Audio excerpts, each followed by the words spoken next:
प्यारे साथियों, आज हम घनमूल निकालने का शॉर्ट ट्रिक सीखेंगे। घनमूल निकालने का शॉर्ट ट्रिक जो यहाँ पे हम अध्ययन करेंगे। तो सबसे पहले हमने यहाँ पे एक टेबल बनाई है जिसमें 0 से लेके 20 तक के संख्याओं का हमने घन लिख लिया है। वैसे हमें मूल रूप से 0 से लेके 9 तक के संख्याओं के घन की आवश्यकता पड़ती है, लेकिन अगर हमें किसी संख्या का घन जो है अगर 3 डिजिट में आ रहा है, घनमूल किसी संख्या का घनमूल 3 डिजिट में आ रहा है, तो उसके लिए हम 0 से 20 तक के संख्याओं के घन का प्रयोग करेंगे। उसको निकालने के लिए, उसके घनमूल को निकालने के लिए 0 से 20 तक के संख्याओं का प्रयोग करेंगे। तो यहाँ पे सबसे पहले हम एक एग्जाम्पल से समझते हैं। यहाँ पे कुछ क्वेश्चन दिए गए हैं जिसके थ्रू हम कैसे घनमूल निकालते हैं, इसके द्वारा हम समझते हैं। जैसे हमारा पहला क्वेश्चन है 4913। 4913 में हम सबसे पहले ये चेक करेंगे, सबसे पहले ये 3 का पेयर बनाएंगे और ये एक अकेला बनेगा। तो 3 का पेयर ये बन गया, ये 4 हमारा अकेला हो गया। यहाँ पे सबसे पहले देखेंगे कि किस संख्या के घन में घन जो है इकाई यूनिट डिजिट पे 3 आ रहा है। तो इस वाले टेबल में हम देखेंगे किस संख्या के घन के यूनिट डिजिट 3 आ रहा है। तो यहाँ पे हम देखेंगे 7 का जो घन है उसका यूनिट डिजिट 3 है, उसका यूनिट डिजिट 3 है, अर्थात इकाई अंक 3 है। तो अब इस पूरी संख्या का जो घनमूल हुआ वो 7 होगा। तो 343 का घनमूल 7 होगा, इसलिए हम जो इस 4913 का घनमूल होगा उसका यूनिट डिजिट यहाँ से 7 लिख लेंगे। 7 लिख लिया। अब देखेंगे 4 किस किस संख्या के घन के बीच में आ रहा है। तो 4 जो है 1 और 2 के घन के बीच में आएगा, लेकिन हम यहाँ पे सबसे पहले ये देखेंगे कि यहाँ पे 4 1 और 8 के बीच में आ रहा है, लेकिन जो सबसे छोटी संख्या का घनमूल होगा उसी को हम लिखेंगे। जैसे 1 का घनमूल 1 होता है, तो सबसे छोटी संख्या का जो घनमूल होगा उसी को हम लिखेंगे। तो 1 का घनमूल 1 होता है, तो यहाँ पे 1 लिखेंगे।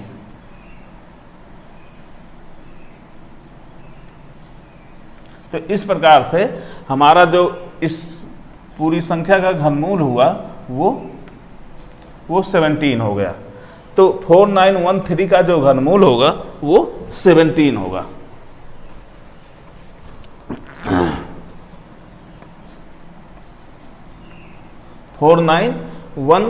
का जो घनमूल होगा वो 17 हो गया। इसी प्रकार से हम एक और संख्या देखेंगे 5832। दूसरा क्वेश्चन है हमारा 5832। तो 5832 में हम ये देखेंगे कि 5832 किस संख्या का, सबसे पहले यहाँ पे हम पेयर बना लिए। ये 3 का पेयर बन गया, ये अकेला हो गया, ये अकेला बनेगा।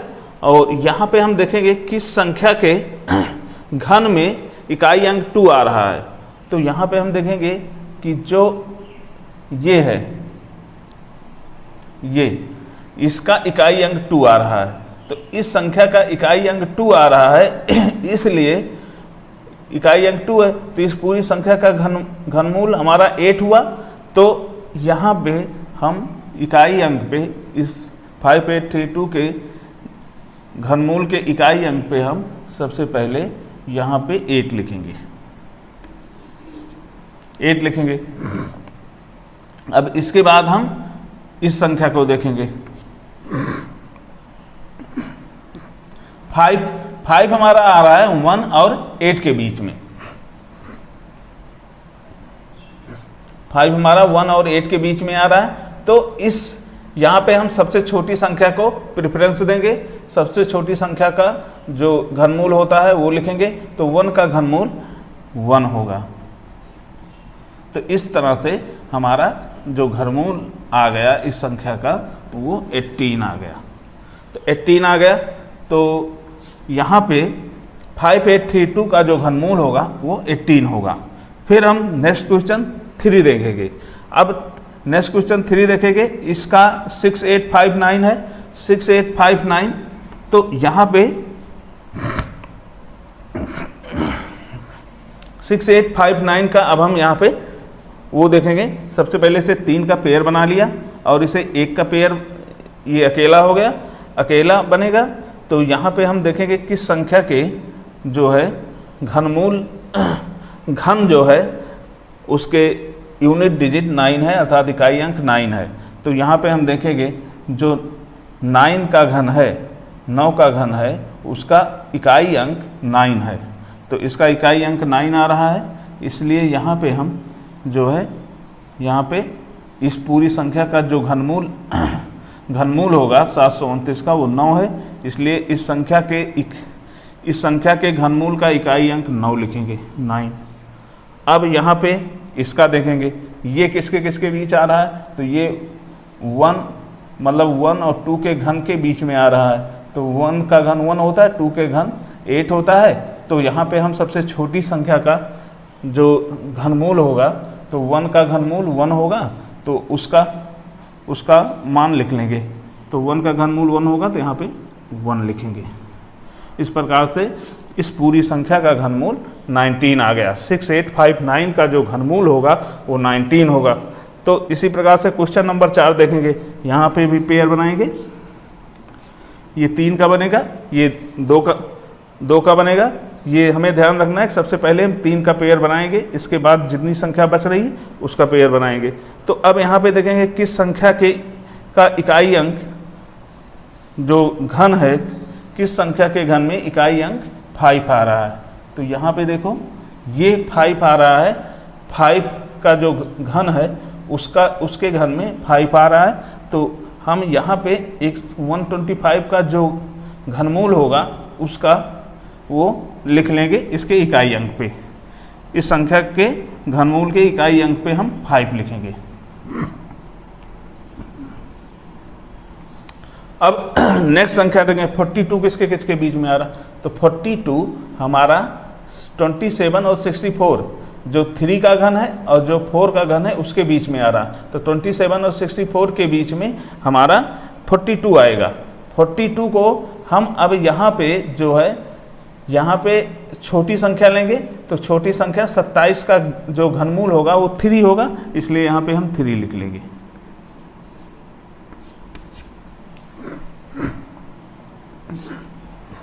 इस प्रकार से 35 आ गया। अब हम नेक्स्ट संख्या देखेंगे। अगला क्वेश्चन देखते हैं 5 में हम क्वेश्चन नंबर 5 में देखेंगे 46656 46656 का सबसे पहले हम पेयर बना लिए, यहाँ पे पेयर बना लिया 2 का और फिर 1 पहले 3 का पेयर बनाया फिर 2 का पेयर बनाया। तो 3 का पेयर बन गया हमारा और 2 का। ये 6 है,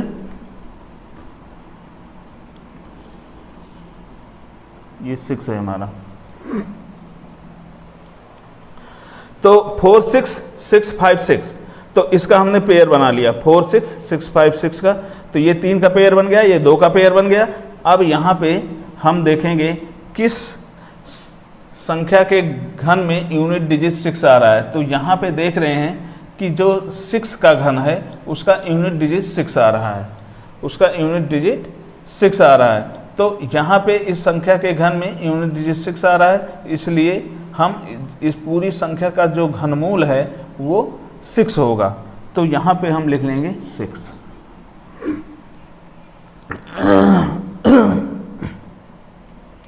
अब नेक्स्ट हम देखें 46 किसके किसके बीच में आ रहा है।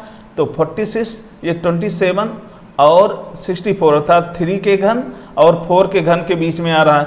27 और 64 के बीच में आ रहा है। तो यहाँ पे हम सबसे छोटी संख्या को प्रेफरेंस देंगे। तो सबसे छोटी संख्या 27 है, 27 का जो घनमूल होगा वो 3 होगा। तो यहाँ पे हम 3 लिख लेंगे। इस प्रकार से हम अगला क्वेश्चन नंबर 6 देखेंगे। यहाँ पे 571787 है, 571787। तो 571787 में हम देखेंगे कि सबसे पहले हम पेयर बनाएंगे 3 का। 3 का पेयर ये, 3 का पेयर ये, ठीक है। अब यहाँ पे तो 787, अब यहाँ पे यूनिट डिजिट किसके यूनिट डिजिट पे 7 आ रहा है, इसका यूनिट डिजिट यहाँ पे चेक करेंगे, किसके यूनिट डिजिट पे 7 आ रहा है, तो इसका यूनिट डिजिट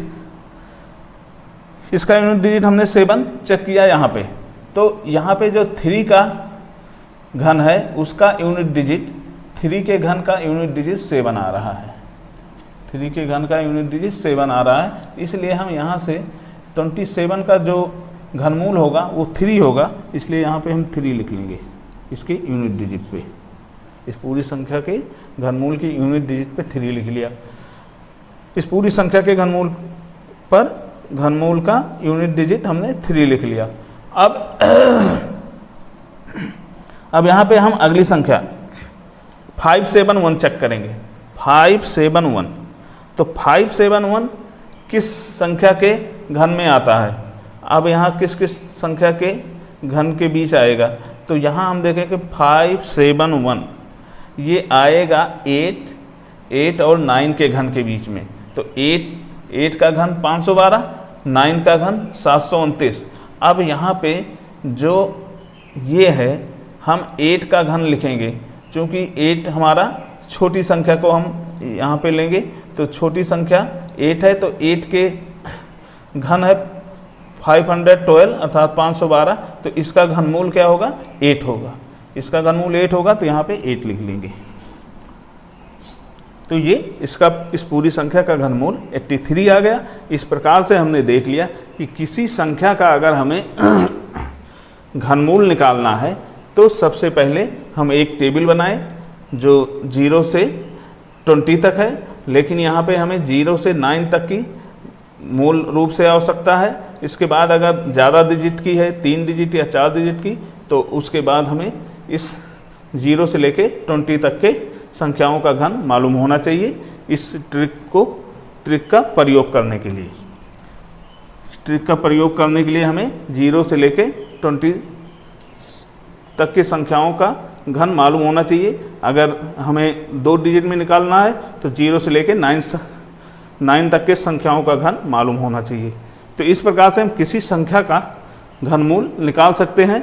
जैसे यहाँ पे 4913 का घनमूल 17, 5832 का घनमूल 18, 6859 का घनमूल 19, 42875 का घनमूल 35, 46656 का घनमूल 36, 571787 का घनमूल 83।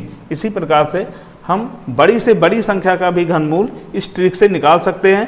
बस ध्यान ये देना है कि जो है वो उस जो संख्या हम ले रहे हैं उसका घनमूल पूर्ण संख्या हो। ये ट्रिक उसी में मतलब प्रयोग किया जाता है। कुछ हम और क्वेश्चन को देखते हैं। यहाँ पे अब हम क्वेश्चन नंबर 7 लेते हैं। यहाँ पे एक संख्या दी हुई है 970299। इसका हम घनमूल कैसे ज्ञात करेंगे इस ट्रिक से, यहाँ पे देखते हैं। सबसे पहले हम ये देखेंगे, सबसे पहले 3 का पेयर बना लिया हमने। अब यहाँ पे ये देखेंगे कि किस संख्या के घन में यूनिट डिजिट 9 आ रहा है। तो यहाँ पे हमने देखा कि जो 9 का घन है उसका यूनिट डिजिट 9 है, तो 729 का जो घनमूल होगा वो हम यहाँ पे लिखेंगे। 709 के घन का यूनिट डिजिट 9 है और इस पूरी संख्या मतलब 729 का जो घनमूल होगा वो 9 है, इसलिए यहाँ पे यूनिट डिजिट पे हम 9 लिखेंगे। अब अगली इस संख्या को लेंगे, 970 को लेंगे। 970 किस संख्या के बीच में आ रहा है, तो हम यहाँ पे देखेंगे कि 970 जो 9 का घन है और जो 10 का घन है इन दोनों के बीच में आएगा। तो हम इसमें सबसे छोटी संख्या को प्रेफरेंस देंगे, अर्थात सबसे छोटी संख्या का जो घनमूल होगा वो हम लिखेंगे। तो 729 का घनमूल जो है 9 होता है, तो यहाँ पे हमने 9 लिख लिया। इस तरह से इस पूरी संख्या का जो घनमूल है वो 99 हो गया। वो पूरी संख्या का घनमूल 99 हो गया। ठीक है। अब हम नेक्स्ट संख्या देखेंगे, तो इसका घनमूल हमारा 99 आ गया, इसका घनमूल 99 आ गया। ठीक है, इसका घनमूल 99।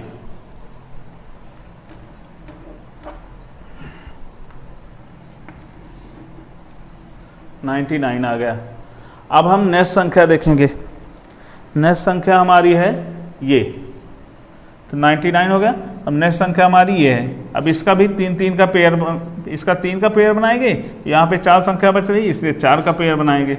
अब यहाँ पे देखेंगे कि किस संख्या का यूनिट डिजिट 0 है, तो यहाँ पे 0 का भी यूनिट डिजिट 0 है, और यहाँ अगर हम नीचे जाएं 10 क्यूब का भी यूनिट डिजिट 0, लेकिन हम हमेशा छोटी संख्या को लेंगे, तो छोटी संख्या हमारी 0 हो गई, तो 0 है, तो 0 का यूनिट डिजिट 0 है, इसलिए यहाँ पे हम 0 लिखेंगे।